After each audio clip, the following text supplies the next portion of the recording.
विक्रमादित्य सिंह की कंगना को चुनौती, मंडी के सेरी मंच पर करे ओपन डेबिट। फिर से उसको दोहरा रहा हूँ, हम एक मैंडेट के साथ, एक विजन के साथ और एक कमिटेड तरीके से, कमिटेड लीडरशिप के साथ आज आपके साथ इंटरेक्ट कर रहे हैं। मैं फिर से कंगना रनौत जी को ये निवेदन करूँगा कि मंडी के सेरी मंच पर आकर आप हमारे साथ ओपन डिबेट करें। मैं अपना विजन बताऊँगा, हमने क्या काम किए हैं, आपदा के समय में हमने कितना सहयोग वहाँ के लोगों का दिया है। करीबन 13 करोड़ रुपए आपदा के दौरान मंडी जिला के अंदर आपके प्रभावित परिवारों को मुख्यमंत्री ने दिया।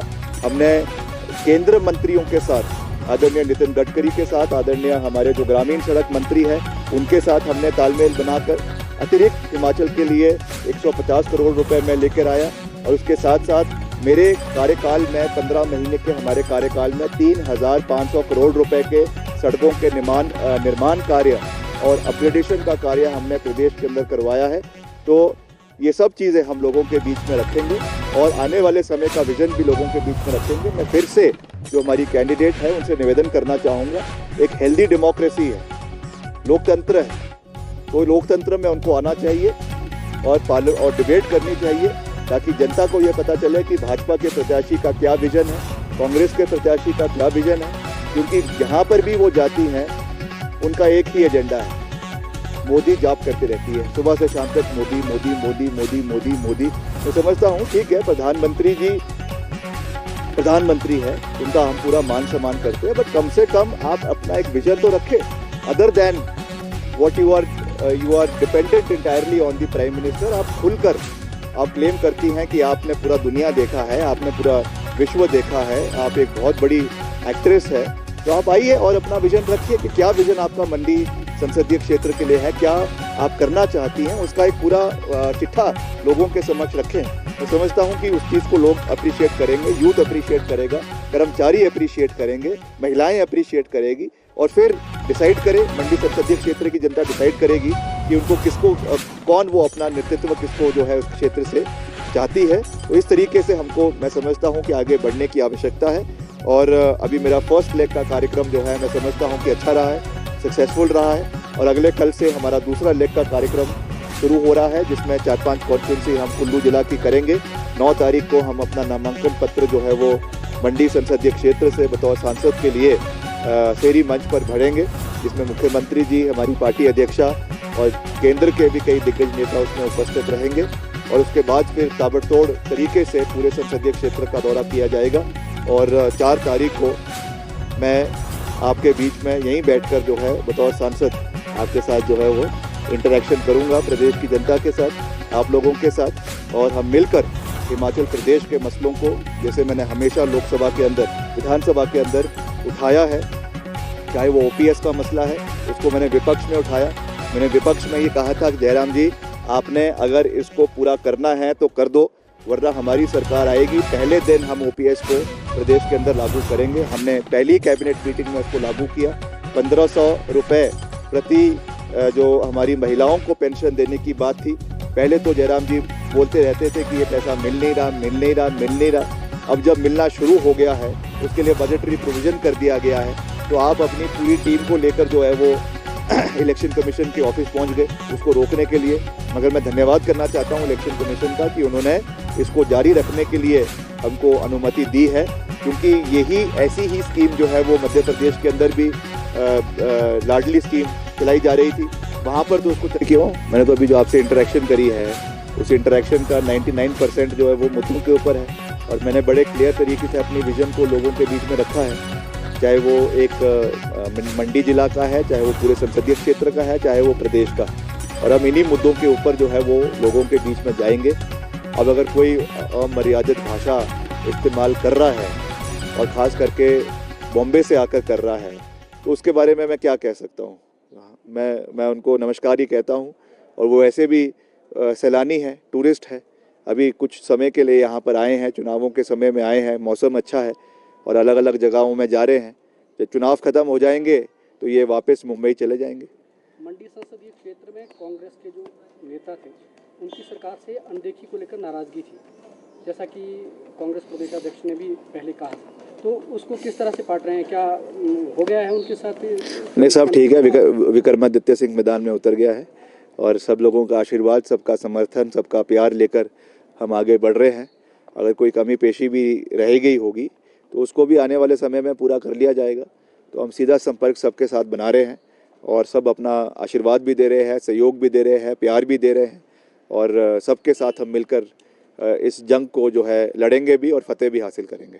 आपने एक रजवाड़ाशाही को लेकर पोस्ट किया था, क्या मतलब थे उसके पीछे, क्या मायने? नहीं, जिस तरीके से जो भाजपा की प्रत्याशी है उनको कोई ज्ञान तो है नहीं है, उनको ये पता नहीं है कि सबसे ज़्यादा अगर पूर्व के जो राजा महाराजा है अलग अलग रियासतों के, अगर किसी पार्टी के अंदर है, मैं प्रदेश की बात नहीं कर रहा हूँ, राष्ट्रीय आंकड़ों की बात कर रहा हूँ, चाहे वो ग्वालियर है, चाहे वो उदयपुर है, चाहे वो जयपुर है, चाहे वो होलकर डायनेस्टी है, चाहे वो पटियाला के है, चाहे और जितने राज्य हैं, उनके सब जो पूर्व में रहे महाराजा और राजा आज तो वो भारतीय जनता पार्टी में 99%। तो वो किस आंकड़ों की बात कर रही हैं और कहाँ जाकर, हमारे घर में जाकर, रामपुर में जाकर, रामपुर बुशहर में जाकर रजवाड़ाशाही की बात कर रहे हैं, ये बहुत दुर्भाग्यपूर्ण है। मगर जैसा मैंने कहा कि मैं उनका बहुत मान सम्मान करता हूँ और वो हिमाचल का नाम उन्होंने बॉलीवुड जगत में रोशन ज़रूर किया है, उसमें कोई दो राय नहीं है, मगर उनको ना इतिहास के बारे में कोई जानकारी है, ना हिमाचल की भौगोलिक परिस्थिति के बारे में कोई जानकारी है, ना तर्क के बारे में उनको कुछ पता है, ना आंकड़ों के बारे में कुछ पता है। जो भी उनके स्क्रिप्ट राइटर उनको भाषण दे देते हैं उसको जाकर वो मंच पे पढ़ लेते हैं और उसके आगे अगर कोई प्रश्न उनको पूछ ले तो जवाब देना जो है वो मुश्किल हो जाता है। आज ननखड़ी में थे वो, तो उन्होंने वहाँ पर आरोप लगाया। मैप जो है वो मंडी संसदीय क्षेत्र, क्योंकि हिमाचल प्रदेश का 2/3 2/3 जोग्राफिकल एरिया है, जिसमें कर्मचारी भी आते हैं, हमारे एक्स सर्विसमैन भी आते हैं, हमारा यूथ भी आता है, महिलाएं भी आती है और हर वर्ग के लिए जो कार्य हमने किए हैं वो भी, और जो हमने करना है आने वाले समय में उसका भी हमने एक पूरा रोड मैप बनाया है। सबसे महत्वपूर्ण चीज़, क्योंकि जो मंडी शहर है वो पूरे संसदीय क्षेत्र का दिल है और उसको मजबूत करना सबसे महत्वपूर्ण है। इसलिए जो मेरा बतौर चुनाव जीतने के बाद बतौर सांसद जो नंबर 1 प्राथमिकता रहेगी वो मंडी शहर को जो है वो स्मार्ट सिटी के अंतर्गत जोड़ने की रहेगी। This will be my number 1 priority.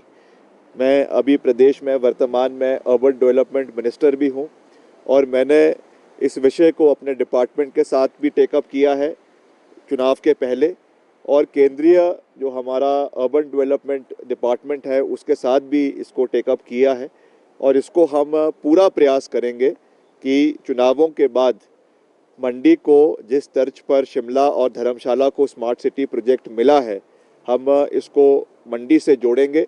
मंडी एक बहुत ही ऐतिहासिक नगरी है जहाँ पे ऋषि मांडव की नगरी है, बहुत से प्राचीन काल के एंशंट मंदिर वहाँ पे, जो मिडल एजेस के एंशंट इंडियन हिस्ट्री के जो मंदिर है, जो पत्थर के बने हुए हैं, चाहे वो आपका त्रिलोकीनाथ मंदिर है, चाहे भूतनाथ मंदिर है, उनका जो है उनको बनाकर रखना और उनका जो है उसके लिए एक कॉरिडोर शहर के अंदर बने, इलेक्ट्रिक व्हीकल्स वहाँ पर उपलब्ध हो, कार्ट्स वहाँ पर उपलब्ध हो, और साथ ही साथ जो वहाँ से ब्यास नदी होकर जाती है उसका भी मैंने दो दिन पहले निरीक्षण किया और उसके लिए खास करके एक रिवर चैनलाइजेशन करके वहाँ पे जो है एक बैंक, रिवर बैंक वहाँ पे बनाने के लिए, वहाँ पे रिवर फ्रंट बनाने का हम प्रयास करेंगे ताकि उसको ब्यूटिफाई किया जाए और एक अच्छा शहर के अंदर वो तब्दील हो। बार बार जयराम जी कहते हैं कि मंडी के शिव धाम के बारे में माननीय मुख्यमंत्री जी ने कुछ नहीं किया। मैं ये बात बिल्कुल साफ कह देना चाहता हूँ कि जो मंडी का शिव धाम है उसको बनाना भी सरकार की प्राथमिकता है, मगर उसके लिए जो इन्फ्लेटेड बजट पूर्व सरकार द्वारा बनाया गया था because of the financial crisis that the state is bearing today, वो अभी उसको हम पूरा नहीं कर पाए हैं। मगर इसमें अगर कोई एक्सटर्नल एडेड प्रोजेक्ट एडीबी के माध्यम से या वर्ल्ड बैंक के माध्यम से या किसी भी प्रोजेक्ट के माध्यम से पैसा मिलता है तो we stand committed to complete it. मगर उनकी विजन में जो जयराम जी का विजन है और हमारा विजन है वो अलग है। जयराम जी चाहते हैं कि एक कंक्रीट जंगल जो है वो बिल्कुल मंडी की चोटी के ऊपर बनाया जाए। वेराज हमारा विजन ये है कि नए मंदिर बनाने के बजाय जो पुराने मंदिर है, जो प्राचीन काल के मंदिर है, एंशिएंट टेम्पल्स है, जिसकी अपनी एक वर्ल्ड हेरिटेज साइट से, यूनेस्को से जो प्रोटेक्टेड साइट्स है, उनको अगर हम बेहतरीन करेंगे और हम कॉरिडोर्स अलग अलग मंदिर के साथ जोड़ेंगे तो वो ज़्यादा बेहतर रहेगा। क्योंकि अगर कोई भी बाहर से टूरिस्ट और ख़ास करके अंतर्राष्ट्रीय टूरिस्ट आता है तो उनकी जो आकर्षण का केंद्र होता है वो एंशिएंट मंदिर होते हैं या एंशिएंट जो हमारे हिस्टोरिकल चाहे मंदिर है, चाहे फोर्ट्स है, चाहे पैलेसेस है, वो रहते हैं। नई चीज़ों को देखने के लिए कोई नहीं आता है। उस तरीके की नया हम एक शिव धाम तो दिल्ली के भी किसी कोने में बना सकते हैं, तो उसकी कोई हिस्टोरिकल सिग्निफिकेंस नहीं है। तो उस दृष्टि से मैं ये बात साफ कर देना चाहता हूँ, क्योंकि बार बार आदरणीय श्री जयराम जी इस विषय को एक राजनीतिक रंग देने की कोशिश कर रहे हैं। तो इसकी स्थिति, इस विषय की स्थिति को स्पष्ट करना बहुत ज़रूरी था। जो नंबर 2 प्राथमिकता हमारी